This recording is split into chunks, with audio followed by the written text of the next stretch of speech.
Hi friends, నా పేరు మోహన్. ఈరోజు మీకు ఈ వీడియోలో స్క్రిప్ట్ మేనేజర్ ఎలా ఇన్స్టాల్ చేయాలో చూపిస్తాను. ఇది మీకు తెలుగు టైపింగ్ కీబోర్డ్ సాఫ్ట్వేర్. దీన్ని మీరు ఇన్స్టాల్ చేసుకుంటే తెలుగులో టైప్ చేయగలుగుతారు. నేను లింక్లో డిస్క్రిప్షన్లో ఇచ్చాను. డౌన్లోడ్ చేసుకున్న తర్వాత మీకు ఫైల్ ఓపెన్ అవుతుంది. అందులో సెటప్ టీటీఎఫ్ అనేది సెటప్ ఫైల్ ఎంచుకుని మీరు ఇన్స్టాల్ కూర్చొని టీటీఎఫ్ అంటే ట్రూ టైపింగ్ ఫాంట్. ఇది మీకు ఫోటోషాప్ లేదా ఎంఎస్ వర్డ్ అలా అదర్ సాఫ్ట్వేర్స్ పనిచేస్తుంది. మీరు ఓపెన్ క్లిక్ చేసి డబుల్ క్లిక్ చేసి ఓపెన్ చేస్తే మీకు సెటప్ ఫైల్ ఓపెన్ అవుతుంది. తర్వాత నెక్స్ట్ నెక్స్ట్ ఇన్స్టాల్ క్లిక్ చేయండి. అప్పుడు మీకు ఇన్స్టాల్ స్టార్ట్ అవుతుంది. ఇన్స్టాల్ అయిన తర్వాత 155 ఫాంట్స్ మీకు ఇన్స్టాల్ అవుతాయి. ఇది ఇన్స్టాల్ అయిన తర్వాత నాకు స్టార్ట్ అయింది 155 ఫాంట్స్ ఇన్స్టాల్ అవ్వడం.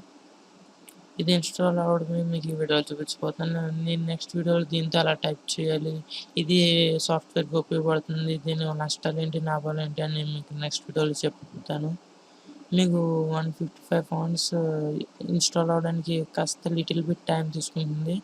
మీకు ఇన్స్టాల్ అనేది పూర్తిగా అవుతుంది. అయిన తర్వాత మీకు డెస్క్టాప్ మీద ఒక అప్లికేషన్ వస్తుంది. నాకు సెటప్ అనేది అయిపోయింది. తర్వాత మీరు రీస్టార్ట్ క్లిక్ చేసుకోండి. నేను రీస్టార్ట్ క్లిక్ చేసుకోవట్లేదు, ఎందుకంటే వీడియో స్టాప్ అవుతుంది కాబట్టి. అండ్ మీకు డెస్క్టాప్ చూస్తే మీరు ఇక్కడ 155 ఫాంట్స్ ఉంటాయి. అక్కడ అనురాధ అగర్తల అనే ఫాంట్స్ ఉంటాయి. తెలుగులో నేమ్తోనే ఇది అన్ని ఇన్స్టాల్ అవుతాయి. ఇన్స్టాల్ అవ్వకపోతే మీరు కాపీ చేసి పేస్ట్ చేసుకోండి.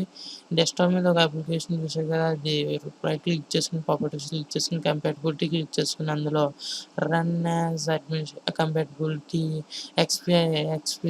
SP3 క్లిక్ చేసుకుని అడ్మినిస్ట్రేటర్ క్లిక్ చేసుకుని అప్లై క్లిక్ చేసుకుని ఓకే క్లిక్ చేస్తే మీకు ఈ స్క్రిప్ట్ అనేది కరెక్ట్గా రన్ అవుతుంది మీ సిస్టంలో. ఈ వీడియో మీకు నచ్చినట్టయితే థ్యాంక్స్, లైక్ అండ్ సబ్స్క్రైబ్.